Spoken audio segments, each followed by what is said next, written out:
अस्सलाम वालेकुम। पाकिस्तान तहरीक इंसाफ में आजकल बाकायदा टॉप टियर के जो पॉलिटिशियंस हैं वो एक दूसरे का नाम लेकर एक दूसरे के ऊपर तनकीद कर रहे हैं। इमरान खान से किसको मिलना चाहिए और किसको नहीं मिलना चाहिए उसके ऊपर भी सवाल है। इस्टेब्लिशमेंट से मुज़ाकरात होने चाहिए या नहीं होने चाहिए उसके ऊपर भी सवालात हैं। अगर प्रिंसिपल या असूल की बात की जाए तो सियासत के अंदर वो कहा जाता है कि बातचीत के लिए दरवाजे हमेशा खुले रहने चाहिए। सियासतदानों से बात अवलीन तरजीह होनी चाहिए, पार्लिमान का फ्लोर इस्तेमाल करने के ऊपर तरजीह रहनी चाहिए। लेकिन पाकिस्तानी मारूजी हालात में आप ये नहीं कह सकते कि इस्टेब्लिशमेंट पे हमने ताला लगा दिया।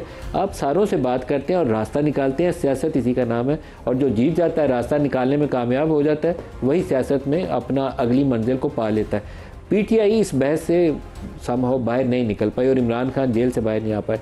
तो आज के प्रोग्राम में जो हमारे साथ मेहमान शख्सियत हैं उनसे इस सवाल का जवाब हुकूमत से भी पूछेंगे और तहरीक इंसाफ से भी पूछेंगे। स्टूडियोज़ में हमारे साथ मेहमान शख्सियत हैं बिलाल अज़हर कियानी साहब, वज़ीर ममलिकत हैं, बराए रेलवे, PMLN के रहनुमा हैं। आपको खुशामदीद कहते हैं प्रोग्राम में। और हमें ज्वाइन कर रहे हैं टेलीफोन लाइन के ऊपर बैरिस्टर अली ज़फ़र साहब। बैरिस्टर साहब अस्सलाम वालेकुम। वालेकुम सलाम जी।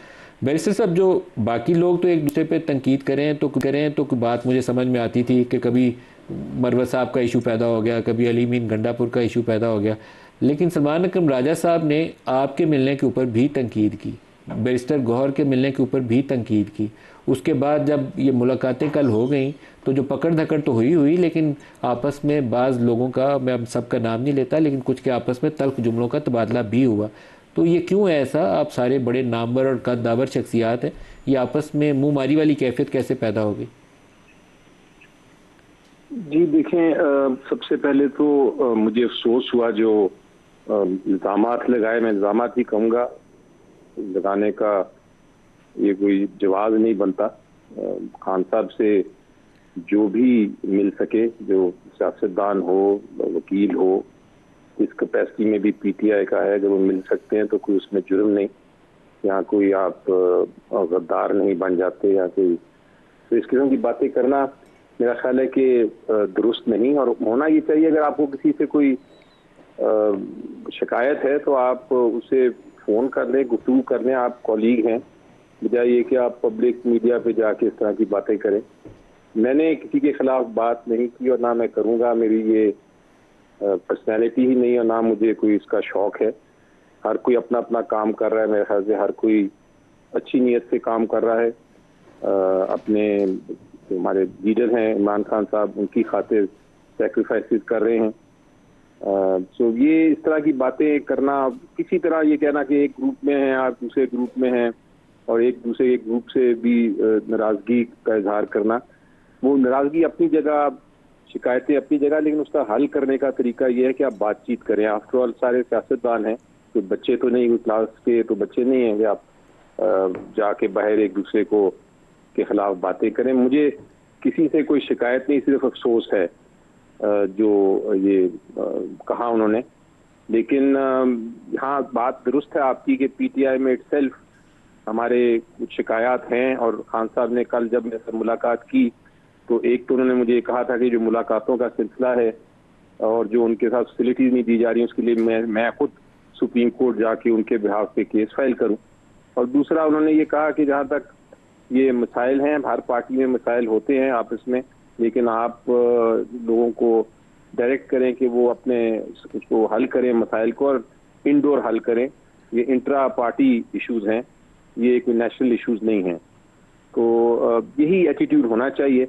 और जहाँ तक बाकी है, आई थिंक सबकी, किसी की भी इम्पोर्टेंस नहीं, किसी की भी कोई अहमियत नहीं है। सारे इमरान खान साहब की वजह से पब्लिक उनको पसंद करती है। मुझे भी मेरी कोई अपनी सियासी जो जिंदगी है वो खान साहब की वजह से ही है। और इसलिए हमें सबको उनकी जो उन्होंने जो हदायत दी है कि मसाइल को हल करो इंटरनली, उसको ही हमें उसको फॉलो करना चाहिए। मेरा तो ये एटीट्यूड होता है। बैरिस्टर साहब, लेकिन जब आप कल इमरान खान से मुलाकात के लिए गए तो इमरान खान से मुलाकात के लिए आपको बुलाया गया था या किसी इस्टेब्लिशमेंट ने ख़ास तौर पे आपको दावत दी थी कि बैरिस्टर साहब आज हम बाकियों को तो रोक रहे हैं, आपके लिए दरवाज़ा खोलेंगे, सिर्फ आप अंदर जाएंगे? ये तनकीद की कोई वजह, जो आज को बुनियाद तो होती है ना जी, वो कैसे शुरू कैसे हुई कहानी? अच्छा, मैं आपको एक्सप्लेन करूं कि पिछले खान साहब जब से जेल में गए, एक प्रोसेस है हमारा कि हमारा एक डेजिग्नेटेड पर्सन होता है, वो लिस्टें भेजता है।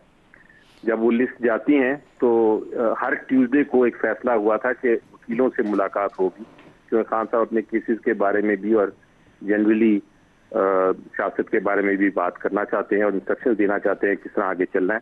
तो ट्यूसडे को एक वकीलों की मुलाकात होती है। अब जब वो मुलाकात होती है, लिस्टें भेजी जाती हैं, लेकिन उस दिन कोई 20-25 वकील वहाँ आ जाते हैं। मैं भी कई बार लिस्ट में मेरा नाम आया और मैं वहाँ पहुंचा, लेकिन वो कभी मिलने देते हैं, कभी नहीं मिलने देते।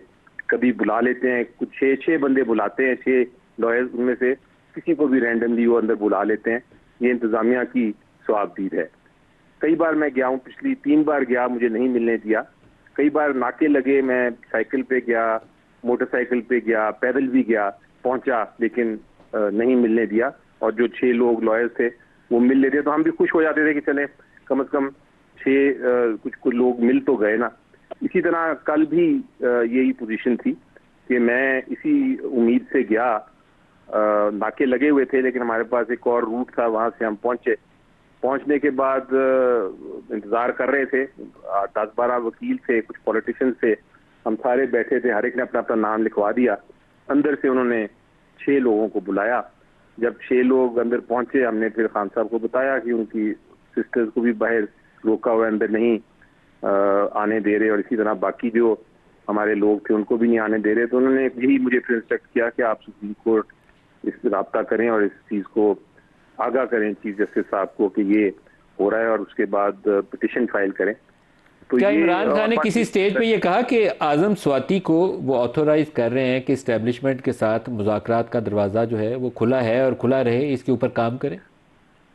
जी, उस पर मैं आता हूँ, लेकिन मैं जरा गौर क्लियर कर दूं तो बहुत बार ये हुआ है कि अभी पिछले हफ्ते मैं भी खड़ा हुआ था, दूसरे लोग चले गए, ओहदेदार चले गए, उनकी बहनों को नहीं बुलाने दिया। तो कोई ऐसी कोई फैसला नहीं या पॉलिसी नहीं है पार्टी की अभी तक कि किसी ने जाना ही नहीं मिलने, क्योंकि खान साहब यही कहते हैं कि मुझे कोई तो मिलने आए ताकि मैं कोई किसी से मिल तो सकूं। सभी बाइकआउट कर देंगे बाहर, तो फिर तो अंदर कोई मिलने ही नहीं जाएगा।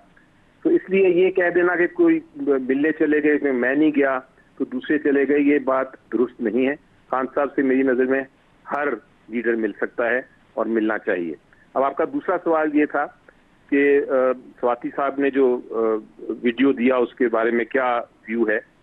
उन्होंने अपना मौक़िफ़ पेश किया, ज़रूर उनकी बात सच होगी, लेकिन उन्होंने शायद उसको इंटरप्रेट ठीक तरह नहीं किया, तशरीह उसकी ठीक नहीं की, क्योंकि खान साहब ने ये कहा था कि मैंने मुझे खान साहब ने कहा था कि मुझे कोई प्रॉब्लम नहीं है कि किसी से बात कर लें आप, लेकिन मेरे बारे में कोई बात ना करें, मुझे कुछ नहीं चाहिए। मुझे मेरे लिए जहाँ तक मेरा ताल्लुक है, मैं अपने केसेस लड़ूंगा। हाँ, अगर कोई बात करना चाहता है नेशनल सिक्योरिटी लेवल पे तो आपको इजाज़त है, उनसे बात करें और मुझे बताएं क्या बात है। लेकिन उन्होंने कोई खुद बात करने की, ऐसा नेगोशिएट करने की कोई बात नहीं की। बुनियादी तौर पर सवाल मैं दोहरा लूँ, इमरान खान ने ये कहा कि मुझे अपनी ज़ात के लिए किसी से बात नहीं करनी, फ़ायदा नहीं लेना, लेकिन नेशनल सिक्योरिटी के मामलात के ऊपर अगर इस्टेब्लिशमेंट से इंगेज करने की ज़रूरत है तो उसके लिए उन्होंने स्वाति साहब को इजाज़त दी कि आप बात कर लें। हाँ, उन्होंने कहा अगर कोई बात करता है आपसे करें, फिर मुझे बताएं क्या बात है। तो ये कैजुअल एक बात थी और उसमें कोई कॉन्क्रीट मेरा ख्याल है इस तरह नहीं है कि कोई मुज़ाकरात है या कोई नेगोशिएशन है।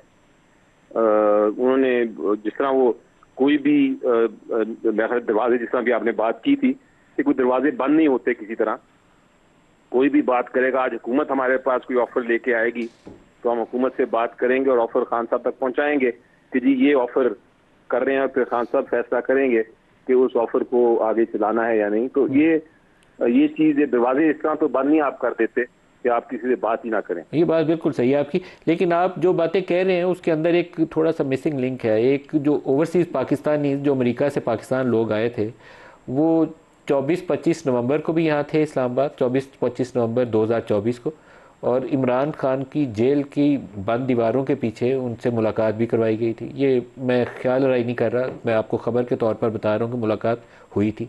इस्टेब्लिशमेंट की शख्सियात से भी उनकी मुलाकातें हुई, आप लोगों की क़यादत से भी उनकी मुलाकातें हुई। अब वो लोग 8-10 रोज़ पहले फिर दोबारा पाकिस्तान आए। अब ये मामला उस वक्त नवंबर में पेशरफ की जानिब जा रहा था, लेकिन वो 26 नवंबर वाले इंसिडेंट ने सेटबैक कर दिया, अब दोबारा शुरू हुआ है। तो कुछ प्लेयर्स एक्टिवली उस चीज़ को फॉलो कर रहे हैं, उस बैक चैनल को। कौन कहाँ खड़ा है ये मैं यकीन से नहीं बता सकता, लेकिन दैट बैक चैनल जिसमें कुछ अमेरिका में मुकीम पाकिस्तानी हैं, कुछ इस्टेब्लिशमेंट की फिगर्स हैं, कुछ आपकी पार्टी के लोग हैं, वो एक्टिवली इसको परसू कर रहे हैं। इस मामले पे मेरी कोई ना बात हुई है, ना मुझे इल्म है, मेरे लिए खबर ही है जो आप जितना कह रहे हैं। इस पे मुझे अगर कोई मिला है या मिला नहीं है तो मैं ख्याल है ये उनसे ही आप कंफर्म कर सकते हैं। अगर आपकी खबर है तो कोई जहाँ जराए से आपको मिली है आप वहाँ से कंफर्म कर सकते हैं। बट ये मुझे ना मेरी कल कोई बात हुई इस पे, ना कोई मुझे इससे पहले इस पॉइंट पे कोई बात हो सकी। जैसा मैंने कहा कि मेरी जो कल मुलाकात हुई थी उससे कुछ 3 हफ्ते से मैं ट्राई कर रहा था, पहले बार बार जा रहा था, लेकिन मेरी क्योंकि 3 हफ्ते से मुलाकात नहीं करने दी थी उन्होंने जो इंतजामिया है, इसलिए मुझे बैकग्राउंड का तो नहीं पता, लेकिन कल ये बात नहीं। बैरिस्टर अली ज़फ़र साहब बहुत शुक्रिया आपने हमें ज्वाइन किया। आप हमारे बिलाल अज़हर कियानी साहब, बातचीत आमतौर पर सियासत में एक तरजीही नुक्ता रहना चाहिए, वो हम उस तरफ क्यों नहीं आते? कहीं ना कहीं दरमियान में रास्ता कट जाता है हमारा। जी बिस्मिल्लाहिर्रहमानिर्रहीम। नदीम साहब बहुत शुक्रिया जी अपने शो में दावत देने का। देखिए पहली बात तो ये है कि बाकी सारी सियासी जमातों में तकरीबन बातचीत हो रही है, और चाहे वो अपोजिशन में हो, ट्रेजरी में हो। ये एक PTI का ही मुनफरद मसला है कि उनकी कहीं मैन्युफैक्चरिंग फॉल्ट है या क्या है कि उनमें सियासी जमातों के साथ संजीदा बातचीत चलाने का कोई अभी तक कोई अच्छी उनकी रवायत नहीं रही। और हमने तो जी बार बार हाथ बढ़ाया है अब और हम तो चाहते रहे हैं कि आपका जो भी किरदार है आप सियासी तरीके से करें, मगर आप देख लीजिए चाहे वो मुज़ाकरात हों जिसकी मेज़ से वो उठ के गए, चाहे वो सिक्योरिटी ब्रीफिंग हो पार्लियामेंट में उसमें ना आना हो, चाहे वो फ़िलिस्तीन पर ऑल पार्टीज़ कॉन्फ्रेंस हो उसमें ना आना हो, ये चंद मिसालें हैं।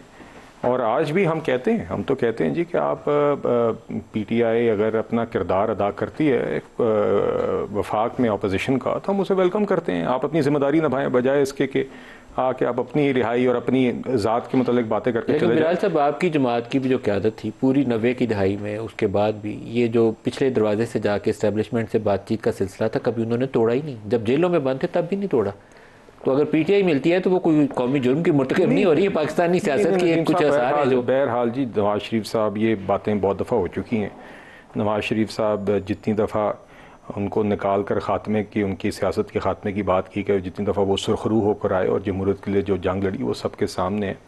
और मैं तो सिर्फ ये कह रहा हूँ आपसे कि PTI जो है वो अपना किरदार कौमी असम्बली में, सेनेट में अपोजिशन का अदा करे, जो खैबर पख्तूनख्वा में उनका गवर्नेंस का किरदार है वो अदा करें, बजाय इसके कि सिर्फ अपनी ज़ात और अपनी जराइम के बाद रिहाई की बातें करें। हम जेल में जाते हैं तो जेल से भी बाहर आके यही बात करते हैं कि इसको अंदर जाने दिया, इसको ना जाने दिया, एक दूसरों पर इल्ज़ाम तराशी। हम चाहते हैं कौमी इशूज़ पर आकर ये बातचीत करें। जहाँ तक बात है दूसरी जो आपने बात की है जी, तो मेरे ख्याल से वो आज़म स्वाति साहब का बयान काफ़ी कंक्लूसिव है।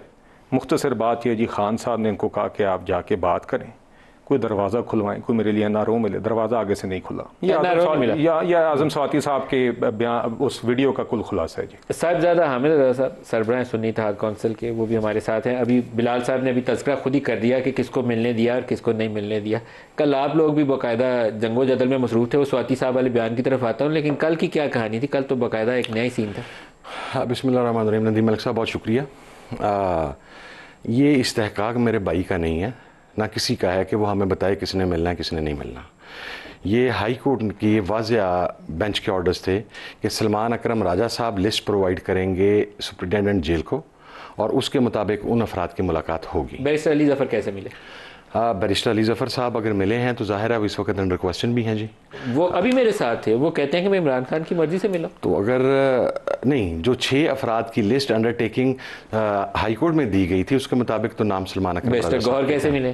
बैरिस्टर गौहर साहब का ये कहना है, कल चूंकि उन्होंने प्रेस कॉन्फ्रेंस की कि वो पार्टी के चेयरमैन हैं तो ये उनका इस्तेहकाक था, इसलिए उन्होंने इसीलिए फिर बाद में राजा साहब की और गौहर साहब की आपस में तल्खलामी हो जाता है सर। नहीं, तल्खलामी होना बैरिस्टर गौहर के साथ हुई थी, चेयरमैन ऑफ द पार्टी, और उसके मिलने को क्वेश्चन किया जाए। कोई ऐसी कोई तल्खलामी नहीं हुई जी, नॉर्मल डिस्कशन में हो वही ना जी, आप उसको नॉर्मल करें, मट्टी शट्टी पालें आप उसके ऊपर, लेकिन हुई तो ये अजीबोगरीब तरीका मुबाहिसा जरूर हुआ जी, मुबाहिसा जरूर हुआ। और मैं तो खैर उस वक्त उनका अपना उस अजीबोगरीब क्राइसिस में फंसा हुआ था जिस वक्त ये आपको उठा के ले कहाँ गए?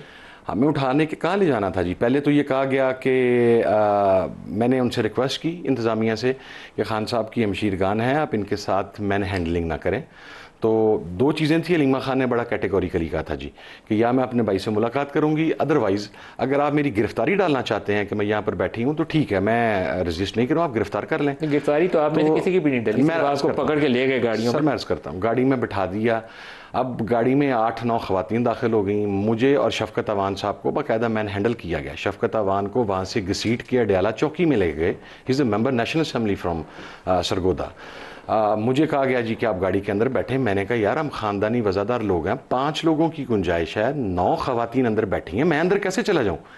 फिर कहा गया जी आप गाड़ी की अगली सीट पे आके बैठ जाए। मैंने कहा ताकि आप ये इंप्रेशन दे दें कि मैं साथ गिरफ्तार करवा के लेके जा रहा हूँ, I will not do that. फिर उन्होंने कहा जी आपके साथ कमांडो खड़ा कर रहे हैं, आप भागेंगे तो नहीं? मैंने कहा यार अगर भागना होता तो मैं यहाँ पे खड़ा होता। तो फिर दरवाजे के पीछे फिर चंद कदम आगे जाके उन्होंने दरमियान से 2 ख़वातीन को उतारा, मेरी जगह अंदर बनाई गई। फिर शादी हॉल के अंदर एक जगह पहले पेट्रोल पंप पे ले गए, फिर वहाँ से शादी हॉल में ले गए। अब वो जो वीडियो बाहर आई कि पुलिस छोड़ के फ़रार हो गई, पुलिस फ़रार नहीं हुई थी, वो अंदर किसी के पास कोई कैमरा कोई मोबाइल अवेलेबल नहीं था। मीडिया से तो छीन लिया, मारा गया वहाँ पर मुख्तलिफ चैनल्स के रिपोर्टर्स को। वो पुलिस के जवान खुद अपने मोबाइल से कैमरे बना रहे थे जिसमें वो खुद नज़र नहीं आ रहे थे, चूँकि वो उन्होंने एंगल ऐसा रखा। वहाँ से अल्टीमेटली हमें 2.5 घंटे के बाद ये कहा गया जी कि अलीमा खान साहबा, नौरीन साहबा और उज़मा साहबा, खान साहब की तीनों बहनों की थाना कोसार में गिरफ्तारी डाल दी गई है and we are taking them to women police station. और मुझे और कासिम जमान साहब को कहा गया कि जी आपकी गिरफ्तारी लाहौर डाल दी गई है। और फिर हमें एक प्राइवेट गाड़ी में बिठाया गया टेंटेड ब्लैक पेपर से, मुझे और कासिम जमान साहब को, और ख़वातीन जो हैं वो पुलिस वैन के अंदर बैठ गई। फिर पुलिस वैन के अंदर चूँकि और ज़्यादा ख़वातीन थी, आयला अपना मलिक साहबा थी, बाकी तमाम लोग, आली हमजा साहबा थी, sorry pardon me for that, सेमाबिया ताहिर साहबा थी और वर्कर्स थी। फिर उनके साथ मैन हैंडलिंग हुई, उन्हें ड्रैग करके बाहर निकाला गया, तीनों ख़वातीन अंदर रह गई। फिर हमें दोबारा दोनों को गाड़ी से निकाला गया कि जी आप भी यहीं पर बैठे। अब हम जो आपको पता है 2 रास्ते आते हैं, एक पिंडी से आ रहा है मुर्गा की तरफ से रास्ता, अडयाला की तरफ, दूसरा रास्ता आता है जो DHA और बहरिया टाउन से आता है और आप प्रभात रोड पे निकलते हैं। तो हमें कहा गया कि जी आपको हम DHA से एंटर होंगे बहरिया से, वहाँ पर लाहौर पुलिस की गाड़ियों में आप दोनों को शिफ्ट कर दिया जाएगा और ये तीनों बहनों को हम इस्लामाबाद ले जाएंगे वाया DHA और बहरिया टाउन। मैंने कहा जी दैट्स फाइन। हम पर्दे शर्दे पीछे बंद कर दिए गए, फिर वो रोड क्रॉस कर गए, फिर खुदा जाने करते करते blue city, blue world city और ब्लू सिटी, वहाँ पर अंदर दाखिल हो गए। वो पहली मरतबा मैंने इस किस्म की वहाँ पर बड़ी आउटस्टैंडिंग किस्म का बना हुआ टाउन देखा, रोड्स एंड ऑल दैट। 2 बहुत सुनसान थे। चक्री इंटरचेंज पे पहुँच के अब एक गाड़ी, हमारे 5-6 गाड़ियाँ पीछा कर रही थी, एक गाड़ी वहाँ पर पहुँच पाई सिर्फ। चक्री इंटरचेंज पे एक वराने में जाके खड़ा करके कहा गया जी अब आप जाएं, अब आप बता दें, अब मकसद है। मैंने कहा यार तुम लोगों ने तो गिरफ्तारी डाल दी हुई थी। उन्होंने कहा जी वो डाल दी हुई थी, रास्ते में फ़ोन आ गया कि अब आपको छोड़ दिया जाए। अब वहाँ पर ना हमारे पास मोबाइल है 5 लोगों में से किसी के पास, ना उसमें वो ख़वातीन भी तीनों ख़वातीन, मैं और कासिम जमान। सर एक छोटी सी आखिरी वाइंड अप कर दूँ, ना मोबाइल, ना वॉलेट, ना कुछ चीज़। हम वहाँ से चढ़े हैं मोटरवे के ऊपर, हमने ब्लू वर्ल्ड सिटी क्रॉस करके हम नीला दुला इंटरचेंज पे उतरे हैं। नीला दुला इंटरचेंज पे उतरने के बाद जो टाल प्लाजे के ऊपर लड़के थे उनसे मोबाइल लेके, हम में से किसी को कोई नंबर कॉन्टैक्ट याद नहीं थे, मुझे अपने भाई का नंबर याद था। मैंने उसे फ़ोन किया और उसे बताया कि पार्टी लीडरशिप को बताएं कि हम इस जगह पर खड़े हैं, वहाँ पर एक और गाड़ी वाला आके रुका, उससे हमने कहा कि यार अपने मोबाइल से ये हमारी वीडियो बना के तो ये मेरे भाई वाला जो नंबर है उसके ऊपर भिजवा दे कि हम वहाँ खड़े हैं। हम 1.5 घंटा वहाँ खड़े रहे, फिर गाड़ियों की अरेंजमेंट हुई, अफराद पहुंचे, ये सारा कुछ हुआ जी। ये पूरी स्टोरी है जो कल के बीती, आपके साथी पार्लियामेंटेरियन है। नहीं देखिए नदीम साहब, ये तो अब हमज़ रज़ा साहब भाई हैं, मगर ये तो अब इनका मौक़िफ़ है ना, पुलिस का एक अपना मौक़िफ़ होगा। एक कल ऐसे ही बीती है, हमारे रिपोर्टर्स थे वहाँ पे, कुछ ज़्यादा फर्क नहीं है, बात ये 19-20 आगे पीछे हो सकते हैं। बात ये है कि खान साहब से लोगों की मुलाकातें हो रही हैं, इनका आपस में इख्तलाफ रहता है कि तुम ना जाओ मैं जाऊँ, लोगों की मुलाकातें तो हो रही है ना जी। तो मुलाकातों अगर इनका आपस का झगड़ा वाला तो डिस्प्यूट हो गया, लेकिन जो कुछ उसके बाद हुआ है वो देखिए, वो फिर देखिए ना वहाँ पे अब अगर जो एक, मैं इसलिए कमेंट नहीं करना चाहता कि मुझे मेरे इल्म में नहीं है वहाँ पे एग्जैक्टली क्या हुआ, और फ्रैंकली स्पीकिंग जी, to be honest, there are bigger issues than ये पीटीआई का एक जो किसकी मुलाकात हुई किसकी ना हुई। जब सबकी मुलाकातें भी हो रही हैं, जब खान साहब के पास ऐसी सहूलतें मौजूद हैं जेल के अंदर, जिसके लिए अब बुशरा बीबी ने बाकायदा कोर्ट में दरख्वास्त डाल दी है कि मुझे भी वही सहूलियात दी जाएँ जो खान साहब के पास मौजूद हैं, क्योंकि वो इतनी अच्छी हैं। इनके साथ जो कुछ हुआ है वो देखिए, मैं इसलिए मजम्मत करनी चाहिए थी। नहीं ठीक है सर, कोई टाइम बदलता है। नहीं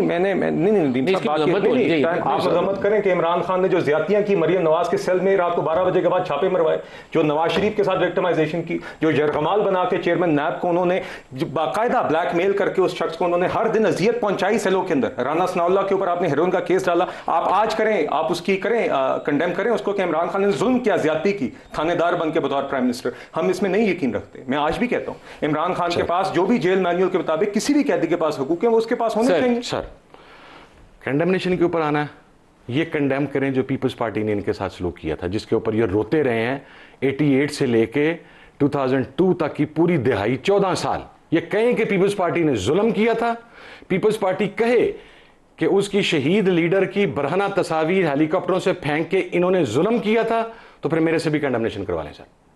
तो जरदारी साहब 11 साल जेल में रहे। No sir, this is not, किसने रखा? हमने रखा था सर। ये तरीका नहीं है कि एक शख्स 3 साल इक़्तिदार में रहा है, आप उठा के वो ये कर दें। अच्छा, मेरा भाई ये भी कह रहा था कि जो इन्होंने जराइम किए हैं, वो जराइम में तो अंदर आए तो सर सुप्रीम कोर्ट पे हमले से बड़ा जुर्म कोई नहीं था। जराइम के ऊपर आए तो पाकिस्तान का सिटिंग आर्मी चीफ, वो लाइक इट और वी डोंट लाइक इट, मेरा तो बाप उसका मुखालिफ रहा है, मैंने जेल भुगती है परवेज मुशर्रफ के टाइम पे, लेकिन तैयारा किडनैपिंग, तैयारे का रुख मोड़ने की एफआईआर किन के ऊपर थी? वो छोटा जुर्म था सर। अजमल कसाब का नाम किसने दिया था? छोटा जुर्म था सर। कारगिल के अंदर पाकिस्तान फौज की पीठ में छुरा किसने गोंपा था? छोटा जुर्म था सर। हुसैन हक्कानी जो था, छोटा जुर्म था सर। ये आप आपस में तय कर। सर बात ये, जब पीटीआई रियासत पर हमलों की बात करें ना तो प्यारा लगता है, मतलब कि किस ग्राउंड से ये जमात, अभी आपके पास ये 24 नवंबर और ये 9 में, मतलब कि आपकी तो रीसेंट तारीख है, आज भी आप शोहदा और जवानों के खिलाफ कैंपेनें चला रहे हैं सर। आपके ऑफिशियल अकाउंट से आज भी ट्वीट होते हैं, साथ साथ आत्मस्वाती साहब की वीडियो है। नहीं माजरत सर, मेरी बात में मेरा बाप तालिबान ने मारा है, जब आपकी जमात का जो मुशीर वजीर आजम का लश्कर जंगवी के सरबराह की गाड़ी में बैठ के ट्रेवल करता था, तो फौज के हक में जो फतवा दिया गया था वो हमारी जमात ने दिया था कि जो ये टीटीपी के मुसल्ला लोग फौज के जवानों को शहीद कर रहे हैं, ये हराम है।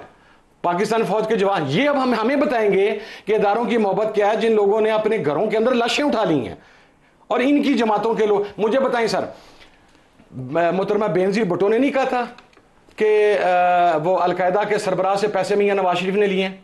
ये ऑन रिकॉर्ड है या नहीं सर? $10 मिलियन। सर मुझे बताएं 2010 के अंदर आज के वजीर आजम मियां शहबाज शरीफ का बयान उस वक्त नहीं था जब रियासत ज़रबे अज़ब और रद्दुल फसाद में मसरूफ थी? उन्होंने कहा था कि तालिबान का और हमारा तो मौक़िफ़ एक है, आप हमारे लोगों को ना मारें। Is this not on record? This is on record sir.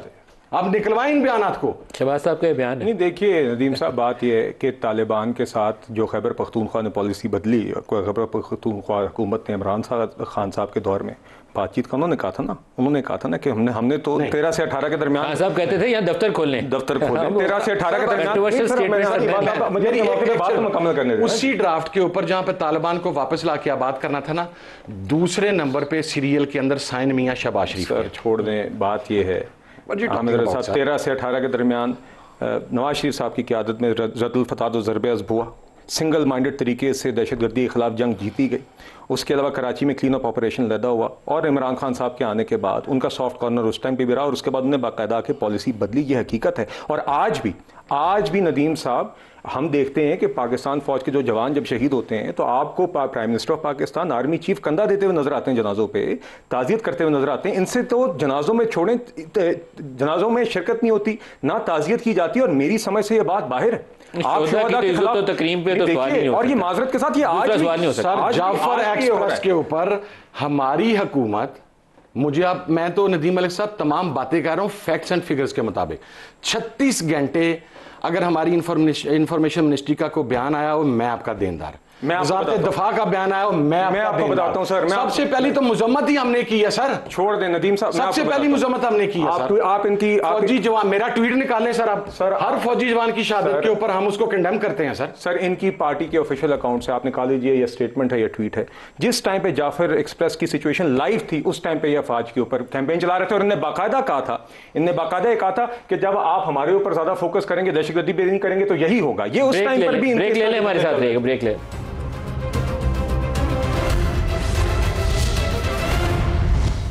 Programme में दोबारा खुश आमदीद कहते हैं। सब ज़्यादा सब कोई रास्ता भी तो होना चाहिए। इस तरह टकरे मारने से बंदा जेल में पकड़ा गया, नहीं पकड़ा गया, मिलने दिया, नहीं मिलने दिया, कोई स्ट्रेटजी, कोई हिकमत अमली? मलिक साहब देखें सर, बहुत आसान सा तरीका था। दुनिया के किसी भी सिविलाइज्ड माशरे के अंदर जो अदालती निज़ाम होता है वो ज़ामन होता है इंसाफ और कानून का। जब एक लार्जर बेंच जिसमें 3 जजेस थे हाई कोर्ट के, वो बैठे हैं, उन्होंने अडयाला जेल के सुपरिटेंडेंट की मौजूदगी के अंदर ये TOR सेट करवाए हैं कि PTI की साइड से सलमान अकरम राजा साहब थर्सडे को पॉलिटिकल लोगों की मुलाकात और फैमिली की मुलाकात के लिए नाम नहीं भिजवाए जाएंगे, बेसिकली पॉलिटिकल लोगों की मुलाकात के लिए और लॉयर्स के नाम भिजवाएंगे। ये लार्जर बेंच का फैसला है सर। तो जो सलमान अकरम राजा साहब नाम देते हैं उन लोगों को जाने दें अंदर सर। ये तो नहीं हो सकता ना सर। अब मैं आपको बता रहा हूँ, जो लोग अंदर गए हैं उसमें से अली जफ़र साहब को आप निकाल दें, हमारे सेनेटर हैं। गौहर साहब को आप निकाल दें, वो पाकिस्तान तहरीक इंसाफ के चेयरमैन है इस वक्त। सर बाकी जो 4 लोग गए हैं, मेन कंसर्न ये है कि उन 4 लोगों में न्याजुल्लाह न्याज गए हैं, न्याजुल्लाह नई साहब नहीं गए। मिशाल को बुलाया बीबी ने, वो भी नहीं गई, वो भी अंदर नहीं गई सर। ये अच्छा, ये वो नाम है जो जिनको बुलाया गया था, किसी को नहीं जाने दिया गया। जिन 4 लोगों को भेजा गया है, हम में से कोई उन्हें जानता ही नहीं है सर। रजिया सुल्तान कौन है और ये ज़हीर अब्बास चौधरी, उनको बुलाया गया था। ज़हीर अब्बास साहब लॉयर हैं, वो गए थे। हाँ जी, बाकी 3 लोगों का हमें पता ही नहीं है सर कौन है। मुबशर मकसूद कौन है? I don't know sir. Ali Imran और ये रजिया सुल्तान आपको नहीं पता? अच्छा, मैं इस पर वापस आता हूँ आप दोनों की तरफ। डॉक्टर गौहर इजाज़ हमें ज्वाइन कर रहे हैं, साबिक वफाकी वज़ीर भी और मारूफ बिजनेसमैन भी। गौहर इजाज़ साहब अस्सलाम वालेकुम। जी अस्सलाम वालेकुम जी। गौहर साहब अस्सलाम वालेकुम। आपको आवाज़ आ रही है सर? जी बिल्कुल आ रही है। अस्सलाम वालेकुम नदीम। अस्सलाम वालेकुम सर। ये जो ट्रम्प के टैरिफ वॉर्स हैं, इसने पूरी दुनिया का स्टॉक मार्केट्स का तो पट्टा बिठाया ही है, लेकिन एक नया चैलेंज भी सामने है कि टैरिफ वॉर्स में पाकिस्तान जैसे मुल्कों को क्या करना चाहिए। हमारा अमेरिका के साथ $3 अरब का ट्रेड सरप्लस है। एक तरफ वो चैलेंज है, रिमिटेंसेस भी आती हैं, पाकिस्तानीज भी वहाँ पर हैं, स्टूडेंट्स भी वहाँ पर हैं। तो हमारी स्ट्रैटेजी, हिकमत अमली क्या होनी चाहिए? नदीम, मैं ये समझता हूँ कि पाकिस्तान के लिए तो बहुत बड़ी अपॉर्चुनिटी है इस वक्त, क्योंकि हमारे पे जो टैरिफ आया है वो 29% का है, और जो प्रोडक्ट्स हम बनाते हैं उन प्रोडक्ट्स में हमारा सबसे बड़ा कंपेटिटर जो रीजन में है वो बांग्लादेश है या वियतनाम है या कंबोडिया है।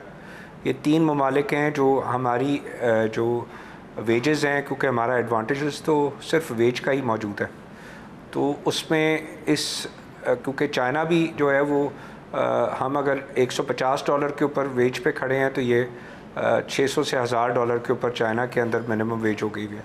तो वो प्रोडक्ट्स जो हम बनाते हैं वो चाइना भी नहीं बनाता। तो आज के दिन मैं ये समझता हूँ कि पाकिस्तान को इस अपॉर्चुनिटी को कैश करने की ज़रूरत है। आप जब ट्रेड डेफिसिट देखते हैं तो ट्रेड डेफिसिट को आप 2 तरीके से देखते हैं। एक तरीके से देखते हैं कि जनाब हमने कितनी इंपोर्ट की, और इंपोर्ट में से आप जो है वो एक्सपोर्ट्स माइनस करते हैं, और आप जो है वो कहते हैं कि जनाब ये मेरा ट्रेड डेफिसिट है। तो मैं आपकी मुल्क की फॉर एग्ज़ाम्पल पिछले साल का इंपोर्ट का हमारा बिल $54 बिलियन था, उसमें से मैं पिछले साल की एक्सपोर्ट 30.5 निकाल देता हूँ, तो हम कहते हैं ये मेरा $33 बिलियन का ट्रेड डेफिसिट है। मैं इसको इस तरह गिनते, लेकिन ये एक्चुअल ऐसे नहीं है। इसमें 3 रीजन्स ऐसे हैं जिसमें हमारा ट्रेड सरप्लस है। एक यूएस है जिसमें $3 बिलियन है, एक हमारे पास यूरोपियन यूनियन है, एक यूके है। इन तीनों का मिला के हमारा ट्रेड सरप्लस $13 बिलियन का, सरप्लस नॉट डेफिसिट। तो हम एक्चुअली डेफिसिट कर रहे हैं मुल्कों के साथ $45 बिलियन का, जो फॉर एग्ज़ाम्पल मैं मलेशिया को कोई माल नहीं बेचता, मैं इंडोनेशिया को कोई माल नहीं बेचता, मैं कीनिया को कोई माल नहीं बेचता। मैं मलेशिया इंडोनेशिया से पाम ऑयल लाता हूँ, कीनिया से चाय लाता हूँ, श्रीलंका को मैं कोई माल प्रैक्टिकली नहीं बेचता।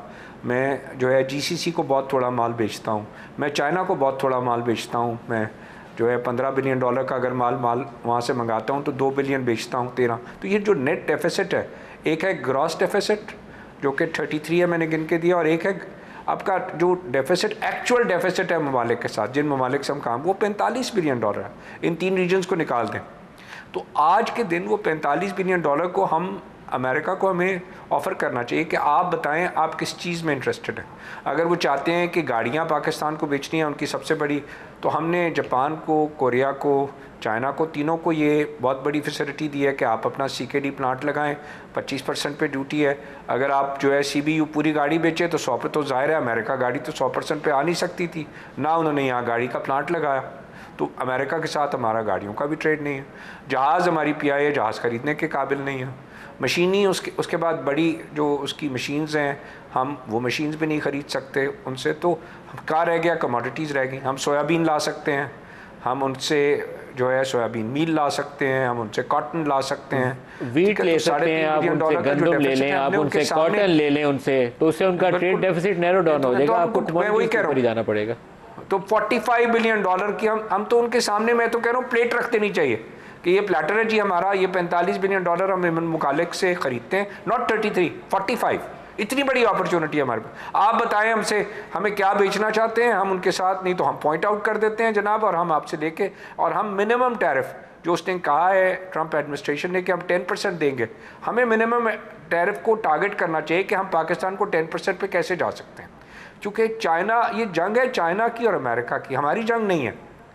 हम तो, ये हमारा सबसे बड़ा नदीम, हमारा सबसे बड़ा, हम हमेशा कहते थे हमारा ट्विन डेफिसिट, हमारा सबसे बड़ा जो है वो इशू है।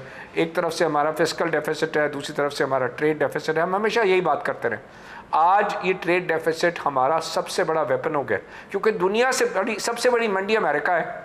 अगर अमेरिका हमारे के लिए 10% के लिए खोल देता है तो मैं $45 बिलियन का, मैंने ज़रूर माल मैंने किसी और से लेना है, मुझे पहले वो माल दे दे और मेरे मालों पे 10% ड्यूटी दे दे। पाकिस्तान जो वो माल चाहिए वो पाकिस्तान बेच सकता है। तो this is an opportunity for Pakistan, so we must encash it as an opportunity. There is another opportunity Gaur साहब, जो ऑयल प्राइसेस $60 से नीचे ब्रेंट चला गया और WTI उससे भी नीचे चला गया, तो आपके पास एक अपॉर्चुनिटी है कि ऑयल प्राइसेस रिटेल लेवल पे कम कर दें, उधर से बिजली की कीमतें मज़ीद रिड्यूस करें, आपकी इन्फ्लेशन 0 पे चली जानी है, कमोडिटीज़ गिर गई हैं सारी, आप पॉलिसी रेट को 2-3 परसेंटेज पॉइंट गिराएं, अपनी इनपुट कॉस्ट इंडस्ट्री के नीचे ले जाके उसको वाइबल भी बना सकते हैं हम। दादी बड़ी अच्छी बात की आपने। देखिए हम डरे हुए थे आज के जनाब, कहीं हमने जो है इंटरेस्ट रेट 12 से गिरा दिया ना, तो कहीं इकॉनमी में डिमांड ना क्रिएट हो जाए, और लोग जो पैसे जो उन्होंने बैंकों में रखती हैं 31-32 ट्रिलियन रुपए, जो पिछले साल 23 था, 9 ट्रिलियन रुपए बढ़ा के रखती हैं, कहीं पैसे निकल के लोग जो है कंजम्पशन की तरफ ना चले जाएं। ठीक है, तो हम ये डरे हुए थे कि जब भी हमने सूद का रेट कम किया है, ये एकदम डिमांड आ जाती है, और हमारे पास क्योंकि मुल्क में कोई चीज़ प्रोड्यूस नहीं होती तो इम्पोर्ट का बिल बढ़ जाता है। तो आज के दिन बड़ी खूबसूरत अपॉर्चुनिटी है कि हुकूमत सबसे बड़ी बॉरोवर है, 50 ट्रिलियन रुपए हुकूमत जो है लेके बैठी हुई है। आज उस पर वो 12% दे रही है, पिछले साल उसके ऊपर 22 दे रही थी। तो हमने अपने बजट का 50% खर्च कर दिया सूद के ऊपर। इस साल भी अभी भी 12% का बजट बनाएंगे तो 6 ट्रिलियन खर्च कर देंगे हमारी, और वो आवाम से टैक्स लेके उन्होंने पे करना है। मेरा पॉइंट बिल्कुल वही है जो आप कह रहे हैं। हमें सूद का रेट, आज इन्फ्लेशन का रेट 8% है, अगर हम पूरे जो है 9 महीने का भी एवरेज कर लें, इस महीने का तो शायद 1% से भी कम है, हमें अपने सूद का रेट 9% पे लेके आना चाहिए। मेरा सबसे पहला पॉइंट यह। दूसरा पॉइंट यह, बिजली, तेल की कीमत $60 रह गई है। अब हमने तेल की कीमत $60, इसका मतलब है LNG का भी हमारा जो कॉन्ट्रैक्ट है वो भी 13% ऑफ जो है वो तेल के ऊपर है, या दुनिया के साथ भी हम सिर्फ लिंक तेल के साथ हैं। आज सब चीज़ें दुनिया में सारी कमोडिटीज़ टूट गई हैं। आज के दिन हमारा फ्यूल जो हम कह रहे हैं कि जो कॉस्ट 10 रुपये है, मेरे हिसाब से वो कॉस्ट 3 रुपये टूट चुकी है। हमारे पास 7000 मेगावाट नदीम 7000 मेगावाट आज ऐसी है मौजूद जो कि जिसका हमारा वेरिएबल फैक्टर जो है वो आज हम अगर कंजम्पशन के लिए बढ़ा दें तो हमारे पास सिर्फ फ्यूल कॉस्ट है, वो तो बाकी पैसे हम 20 रुपये उसके जेब से दे रहे हैं। तो आज वो 20 रुपये जेब से देने के बजाय आप उसकी कंजम्पशन बढ़ाएं खाली फ्यूल पे, ताकि जो आप उससे ले सकते हैं डिमांड बढ़ा के वो आप डिमांड दें। मैं सबसे पहले कहता हूँ कि हमने एक टैरिफ लगाया था, पीक टैरिफ, आज से कुछ साल पहले जब हमारे पास बिजली नहीं होती थी 17-18 में कि लोग 7 बजे से 11 बजे तक काम लें, और वो 38 रुपये का हमने टैरिफ रखा था, उसके सामने 8 या 9 रुपये ज़्यादा है 7 से 11। आप उस टैरिफ को आज ये पीक टैरिफ का कॉन्सेप्ट ख़त्म करें। क्यों रखा हुआ पीक टैरिफ? ताकि लोग आसानी से जो है, जो लोग कर्टेलमेंट करते हैं 7 से 11 वो उसको इस्तेमाल कर सकें। अगर आप 1000 मेगावाट भी उसके अंदर एक्स्ट्रा कंज्यूम कर जाएंगे 7 से 11 बजे के दरमियान, तो आपके पास जो है वो उसका नेट इफेक्ट जीरो हो जाएगा। You have to be smart in your calculation today. Industry अगर आप ये खत्म करेंगे, पीक और ऑफ पीक जो 24 घंटे चलती है उसके ऊपर 1 रुपये 60 पैसे का इम्पैक्ट आ जाएगा, तो आप 1 रुपये 60 पैसे यहाँ से तोड़ सकते हैं। इसके बाद भी मेरा पॉइंट ऑफ व्यू क्या है कि आज के दिन हमें अपनी कंजम्पशन बढ़ानी चाहिए, और कंजम्पशन बढ़ा के आज का टैरिफ हमें 9 सेंट को टारगेट करना है। अभी भी हमने जो टैरिफ दिया है वो शायद हमारा 11 सेंट पे बन रहा है, अभी 9 सेंट पे नहीं आया, तो 2 सेंट का मतलब है 6 रुपये और तोड़ने हैं। तो मैं अभी 1.5 रुपये कह रहा हूँ, आप तोड़ सकते हैं खाली एक पॉइंट से, विच इज जो आप सिर्फ टैरिफ का कॉन्सेप्ट खत्म करें। दूसरा क्या है, एंड की तरफ आ रहा हूं, यहां मैं आपको खुदाफिज करूंगा, लेकिन मैं आपसे इस इशू के ऊपर फॉलो अप प्रोग्राम्स के ऊपर बात करूंगा, और आई होप कि जो अमेरिका के साथ बिजनेसमैन बातचीत में ग्रुप में डेलीगेशन में जाएंगे आप भी उसमें शामिल हो, तो हम इस पर अपडेट भी आपसे लेते रहेंगे। बहुत शुक्रिया आप हमारे साथ शामिल हुए। बिलाल साहब दोबारा आपकी तरफ आ रहा हूँ, वे फॉरवर्ड सियासी मैदान में भी कोई तजवीज़ दें। इंटरनेशनली बहुत कुछ हो रहा है, हमें घर के मामला सीधे कर लेने चाहिए, लड़ाई वाई से आगे बढ़ जाना चाहिए। देखिए नदीम साहब, मैं ज़रा वेरी क्विकली एक दो बातें जो उन्होंने एड्रेस करना चाहूँगा। देखिए बिजली के नरखों की उन्होंने बात की, बिल्कुल इसका एक इम्पैक्ट होता है इंडस्ट्रीज़ के लिए। जून 2024 से अब तक 18 रुपये नर्क कम कर दिया गया। अभी मजीद अपॉर्चुनिटी पैदा होगी, मजीद अपॉर्चुनिटी है बिल्कुल। जो आप जानते हैं कि आगे अगर तेल की कीमतों जो अभी काफ़ी लो हैं उसका इम्पैक्ट तो आगे फिर फ्यूल कॉस्ट जो एडजस्टमेंट होती है उसमें आता रहता है। और जहाँ तक टैरिफ्स की बात की उनने, तो आप जानते हैं प्राइम मिनिस्टर ने ऑलरेडी एक हाई लेवल डेलीगेशन का तयन कर दिया है जो कि जाके इस चीज़ को नेगोशिएट करेगा, और इसमें गौर साहब को भी उसमें डालें। जी देखिए वो तो बड़ी रीजनेबल तजवीज़ है जो वो दे रहे हैं, उससे जाके डिस्कस करना चाहिए। मिफ्ता साहब को इंगेज करें। जी देखिए उसमें तो प्राइम मिनिस्टर साहब ने आज आई थिंक एक मीटिंग करके एक फैसला कर लिया। आई थिंक ही डिसाइड कौन डेलीगेशन में जाता है, मगर ये मकसद ये है कि इसको हम इंशाल्लाह देखेंगे। और यकीनन there are 2 things that matter कि हम चाहते हैं कि tariff should be lower and they should be low relative to our competitors. तो जहाँ तक जो आपने बात की जी, और ये वे फॉरवर्ड जी वे फॉरवर्ड देखिए जी, हम तो मुज़ाकरात की मेज़ पर थे, आखिरी इजलास में हम बैठे हुए थे, ये लोग नहीं आए थे। हम तो बार बार कहते हैं, आप सिक्योरिटी ब्रीफिंग में आप आते, आपकी जो बातें थी, आप एक दहशतगर्दी के ऊपर या कौमी मामलात पर वहाँ पर आप आते, आप कंट्रीब्यूट करते, बेहतर होता। आप खैबर पख्तूनख्वा में गवर्नेंस का काम करेंगे और हेल्थी कंपटीशन करेंगे तो बेहतर होगा। मैं उम्मीद करता हूँ कि अगली दफ़ा जब खान साहब से कोई मिल के आएगा, अली अमीन गंडापुर साहब मिल के आएंगे, तो वो बाहर आके बताएंगे कि खान साहब ने मुझसे पूछा मेरी खैबर पख्तूनख्वा की हुकूमत कैसे परफॉर्म कर रही है। तो हम तो मैं छोटा सा एक बात कर दूँ जी, हर चीज़ के अंदर तनकीद का पहलू जब आप निकालेंगे तो बात आगे नहीं बढ़ेगी। मेरे शहर फैसलाबाद में अल्हम्दुलिल्लाह कोई दहशतगर्दी नहीं हो रही। मैं वहाँ पर जाके बैठ के ब्रीफिंग में बैठ जाऊँ, और जिन 2 सूबों के अंदर दहशतगर्दी और कत्लेआम का सिलसिला जारी है, आज भी कुछ लोग टारगेटेड KPK के अंदर मारे गए हैं, बलूचिस्तान में मारे गए हैं, वहाँ का ना MNA शामिल हो, वहाँ का ना सेनेटर शामिल हो, और आप उठा के पंजाब और सिंध के MNAs को बिठा के कहें कि KPK और सिंध का मसला सेटल करें। नदीम साहब ऑनेस्टली मुझे बताइएगा, do you think things work like this? Broad based consultation होनी चाहिए ना सर, और रिजल्ट ओरिएंटेड होनी चाहिए sir. That's what I am saying. नतीजा निकाले बगैर उठे नहीं। आप लोगों के हाथ इस कौम की तकदीर है, फैसला करें सर। मैं ये कह रहा हूँ 2-3 दिन के लिए ज्वाइंट सेशन बुलाएं, ज्वाइंट सेशन के अंदर तजावीज़ सुने जिनके लोगों का इशू है दहशतगर्दी का, उसके बाद पॉलिसी नहीं सर। वहां पर तो वो आपका जो मुश्तरका लामिया था तैयार था सर। आप बाकी सब मेहमान भी आप सबका शुक्रिया। आज के लिए इतना इजाज़त दीजिए, अल्लाह हाफिज़।